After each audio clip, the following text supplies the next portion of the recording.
बालक राम राम राम जय राजा राम राम राम जय सीताराम. എല്ലാവർക്കും നമസ്കാരം. കൊല്ലം പ്രദീപ് കുമാർ അസ്ട്രോളജിക്കൽ ശ്രീരാമജയത്തിലേക്ക് എല്ലാവരെയും സ്വാഗതം ചെയ്യും. നവരാത്രിയുമായി ബന്ധപ്പെട്ട മറ്റൊരു വീഡിയോയുമായിട്ടാണ് ഞാൻ നിങ്ങളുടെ മുമ്പിൽ വരുന്നത്. 9 രാത്രിയും 10 പകലുമായി നടക്കുന്ന സുന്ദരവും ഭക്തിസാന്ദ്രവുമായ ഉത്സവമാണ് നവരാത്രി. രാജ്യത്തൊട്ടാകെ വിവിധ രീതിയിൽ നവരാത്രി ആഘോഷിക്കുന്നുണ്ട്. കന്നിമാസത്തിലെ കർത്തവാവ് കഴിഞ്ഞു വരുന്ന പ്രഥമ ദിവസം മുതൽ ദശമി വരെയുള്ള കാലയളവാണ് ഈ നവരാത്രി. മഹിഷാസുരനെ നിഗ്രഹിക്കാൻ പാർവതി, ലക്ഷ്മി, സരസ്വതി ഈ ദേവിമാർ ഒരുമിച്ച് ദുർഗയായി രൂപം പ്രാപിക്കുകയും 9 ദിവസം വ്രതമെടുത്ത് ആയുധ പൂജയാൽ ശക്തി ആർജിച്ച് വിജയിച്ചു എന്നാണ് ഐതിഹ്യം. നവരാത്രിയിൽ ആദ്യത്തെ 3 ദിവസം പാർവതി ദേവിയായിട്ട് ആചരിക്കും, രണ്ടാമത്തെ 3 ദിവസം ലക്ഷ്മി ദേവിയായിട്ട് ആചരിക്കും, അവസാനത്തെ 3 ദിവസം സരസ്വതി ദേവിയായിട്ട് ആചരിക്കും. കേരളത്തിൽ ഈ നവരാത്രി എന്ന് പറയുന്നത് വിദ്യാരംഭത്തിൻ്റെയും ആയുധ പൂജയുടെയും സമയമാണ്. അഷ്ടമി നാളിൽ എല്ലാവരും പുസ്തകങ്ങളും പണിയായുധങ്ങളും പൂജ വയ്ക്കുന്നു. മഹാനവമി ദിവസം മുഴുവൻ പൂജ ചെയ്തതിന് ശേഷം വിജയദശമിയുടെ അന്ന് പൂജയെടുപ്പും വിദ്യാരംഭവും ഒക്കെ നടത്തപ്പെടും. യഥാർത്ഥത്തിൽ ദുർഗാദേവിക്ക് വേണ്ടി നടത്തപ്പെടുന്ന പൂജയാണ് നവരാത്രി പൂജ എന്ന് പറയുന്നത്. ശ്രീരാമദേവൻ രാവണനെ നിഗ്രഹിച്ചതും ഈ നവരാത്രി കാലയളവിലാണ്, അല്ലെങ്കിൽ വിജയദശമി ദിവസമാണ് എന്ന് പറയപ്പെടും. ത്രൈലോക്യങ്ങൾ കീഴടക്കി വാണിരുന്ന മഹിഷാസുരൻ എന്ന അസുര രാജാവിനെ ത്രിമൂർത്തികളായ ബ്രഹ്മ, വിഷ്ണു, പരമേശ്വരന്മാരുടെ ദേശപ്രകാരം അവരുടെ എല്ലാ ശക്തിയും ആർജിച്ച് രൂപപ്പെട്ട ഒരു ദേവീഭാവമാണ് ദുർഗാ ഭഗവതി. അതിസുന്ദരിയായ ദേവി ദേവലോകത്തെത്തി മഹിഷാസുരന് വെല്ലുവിളിക്കുന്നു. ദേവിയെ കണ്ട മാത്രയിൽ മഹിഷാസുരൻ ദേവിയിൽ അനുരക്തനാകുന്നു.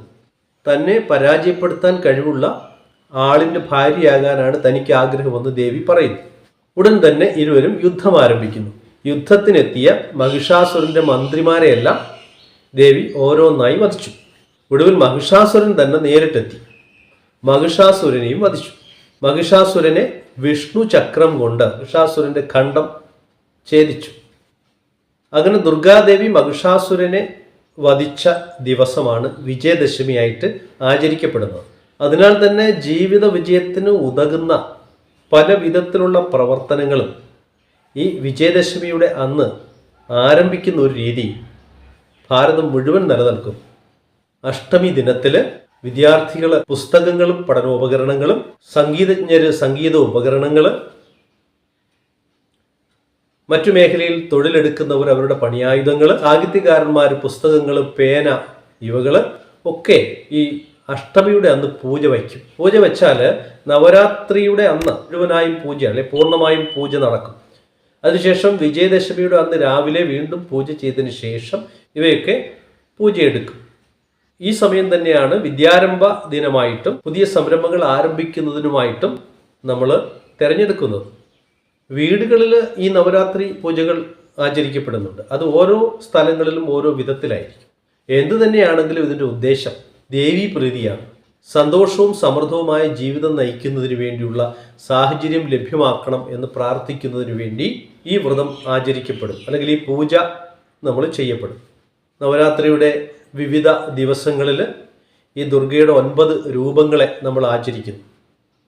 അതിൽ ഒന്നാമത്തേത് ശൈലപുത്രി ദേവി, രണ്ടാമത്തേത് ബ്രഹ്മചാരിണി ദേവി, മൂന്നാമത്തേത് ചന്ദ്രഖണ്ഡാദേവി, നാലാമത്തേത് കൂഷ്മാണ്ഡദേവി, 5-ാം ദിനത്തിൽ സ്കന്ദമാതാദേവി, 6-ാം ദിനത്തിൽ കാർത്യായനി ദേവി, 7-ാം ദിനത്തിൽ കാളരാത്രി ദേവി, 8-ാം ദിനത്തിൽ മഹാഗൗരി ദേവി, 9-ാം ദിനത്തിൽ സിദ്ധിദാത്രി ദേവി. ഇപ്രകാരം ദേവിയുടെ 9 രൂപങ്ങളെ നമ്മൾ ഓരോ ദിവസവും പ്രാർത്ഥിക്കുമ്പോൾ ഓരോ പ്രത്യേകമായ ഫലങ്ങളും നമുക്ക് ലഭിക്കും.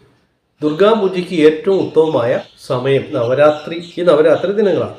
ദേവിയെ പ്രത്യേകമായ രൂപഭാവത്തിൽ നമ്മൾ പൂജിച്ചാൽ ഉദ്ദിഷ്ടകാര്യസിദ്ധി, വിദ്യാവിജയം, ദുരിതങ്ങൾ ഒഴിഞ്ഞ ഐശ്വര്യപ്രദമായ ജീവിതം ഇവയൊക്കെ ലഭിക്കും എന്ന് പറയപ്പെടുന്നു. അതിനാൽ തന്നെ എല്ലാവരും ഈ നവരാത്രി ദിവസം ക്ഷേത്ര ദർശനങ്ങളും വ്രതാനുഷ്ഠാനങ്ങളും മന്ത്രജപങ്ങളും ഒക്കെ ആയിട്ട് ദേവിയുടെ അനുഗ്രഹം ലഭിക്കുന്നതിന് വേണ്ടിയുള്ള പ്രവർത്തനങ്ങളിൽ ഏർപ്പെടണം എന്ന് പറഞ്ഞുകൊണ്ട് നിർത്തുന്നു. നമസ്കാരം.